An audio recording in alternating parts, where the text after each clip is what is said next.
Bom dia, boa tarde, boa noite, meus irmãos. Aqui é seu irmão Alisson Tonassi, mais uma vez para a gente falar de espiritismo, umbanda e espiritualidade.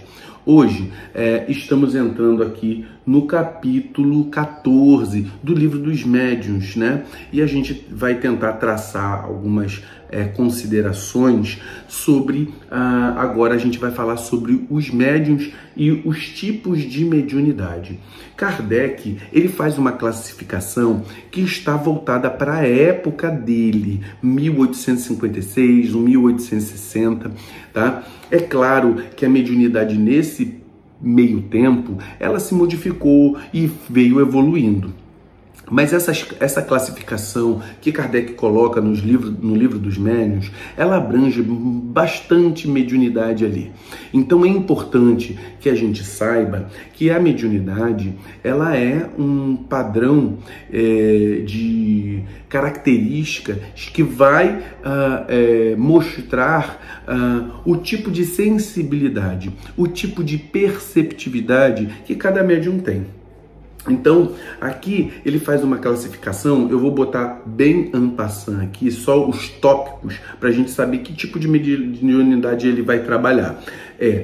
Mediunidade, médiuns de efeito físico, ele vai falar dos médiuns de efeito físico, médiuns sensitivos e impressionáveis, médiuns audientes, médiuns falantes, que são os médiuns de incorporação, médiuns videntes, médiuns sonambúlicos, é importante a gente conhecer isso aí, médiuns curadores, médiuns pneumatógrafos. É importante a gente ter um pouco de conhecimento. E aí ele continua no outro capítulo, que é o capítulo 15. Médiuns escreventes ou psicógrafos, médiuns mecânicos, médiuns intuitivos, médiuns semimecânicos, médiuns inspirados, médiuns de pressentimento, e ele fala aqui médiuns especiais, são mediunidades que não são incomuns de ocorrer. Então, nesse processo, ele vai falar tudo sobre essa questão do tipo de médium que pode existir. Aí, ele mesmo fala aqui, ó, eu vou ler aqui para vocês. Toda pessoa que sente influência dos espíritos em qualquer grau de intensidade é médium. Se você sente um arrepio, isso é mediunidade. Se isso for espiritual, é mediunidade. Essa faculdade é inerente ao homem. Por isso, não constitui privilégio. Presta atenção, meus irmãos umbandistas. Ser médium não é privilégio. E são raras as pessoas que não possuem, pelo menos em estado rudimentar. Pode-se dizer, pois, que todos são mais ou menos médiuns. Usualmente, porém, essa qualificação se aplica somente aos que possuem uma faculdade mediúnica bem caracterizada, que se traduz por efeitos patentes, ou seja, de certa intensidade, e depende de uma organização mais ou menos sensitiva. Ou seja, ele está dizendo o seguinte, aqui ele está caracterizando o médium como a pessoa que é adestrada, treinada a ter o tipo de perceptividade mediante a todas as informações que eu falei do tipo de mediunidade que nós falamos aqui. Ou seja, médium é qualquer pessoa que tem sensibilidade para as coisas espirituais. Mas na classificação ele está usando para pessoas que já têm a sua mediunidade treinada, desenvolvida, estudada e controlada. Beleza?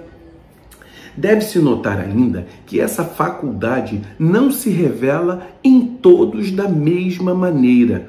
Os médiuns têm, geralmente, aptidão especial para esta ou aquela ordem de fenômenos, o que divide em tantas variedades, ou seja, em quantas forem as variedades do tipo de mediunidade. Quantas são as espécies de manifestações? Ele está querendo dizer assim, o tanto de manifestações, o tipo de manifestações que a gente vê é o tanto de mediunidade que existe. Os principais são médiuns de efeitos físicos, médiuns sensitivos e impressionáveis, auditivos, falantes, videntes, solambúlicos, curadores, pneumatógrafos. Esse já não é mais uma mediunidade tão comum assim. Escreventes ou psicógrafos. Aí eu quero falar uma nota aqui. A classificação mediúnica, as classificações mediúnicas são naturalmente variáveis, sofrendo a influência dos costumes e condições das épocas e dos países. Kardec oferece uma classificação em linhas gerais. Alguns nomes se modificam entre nós. Os médiuns auditivos são geralmente chamados audientes. Os falantes receberam a designação de médiuns de incorporação e atualmente psicofônicos. Os sonambúlicos são geralmente chamados anímicos. Os pneumatógrafos são chamados de escrita direta. Beleza, meus irmãos? Então é importante que dentro disso que nós estamos falando, e a gente vai entrar a partir de agora nas questões dos tipos de médiuns e mediunidades, é saber que você que está dentro da Umbanda, nós podemos ter outras variedades e tipos de visões. Eu quero dar o meu exemplo, que quando eu comecei o meu desenvolvimento mediúnico, eu fiz psicografia, eu tinha visões, eu tinha desdobramentos mediúnicos, eu tinha processos de incorporação. Então eu percebi que durante o meu desenvolvimento mediúnico, a espiritualidade estava testando a potencialidade que havia em mim como médium.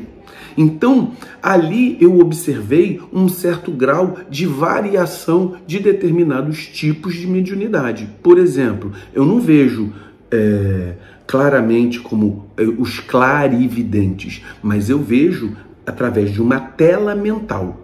Então eu consigo perceber determinadas coisas. Eu não escuto, mas eu consigo receber percepções de pensamento. Eu tenho o processo de incorporação, a gente tem o processo de doação de fluido. Então, dentro disso, para que você tenha um desenvolvimento mediúnico adequado, o estudo mediúnico adequado, é importante você saber a teoria, para depois, quando começar a perceber as coisas na prática, você vai começar a entender claramente que muitas vezes você vai ter processos mediúnicos, principalmente para quem está desenvolvendo ainda, processos mediúnicos que vão ser testados em você, não necessariamente é a tua mediunidade. E daí você vai começando a perceber o que é claramente utilizável pela espiritualidade para aquilo que precisa.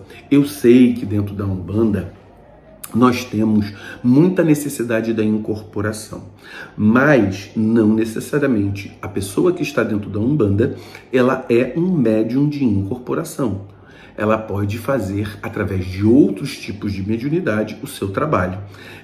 A manifestação do espírito para a prática da caridade, ela pode ocorrer por incorporações, mas ela pode ocorrer por visões. O espírito se manifesta num médium pela visão, pela audição, pela fala, pela intuição, pela percepção de fluidos, pela cura, que mais? Deixa eu voltar aqui para a gente falar, pela psicografia, por pressentimentos.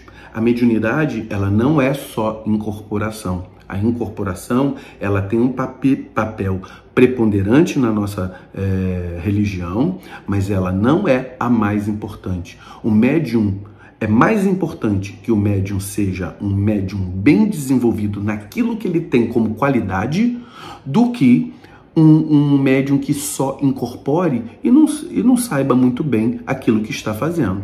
O importante é ter controle do método que você usa como mediunidade. Muito axé a todos, meus irmãos.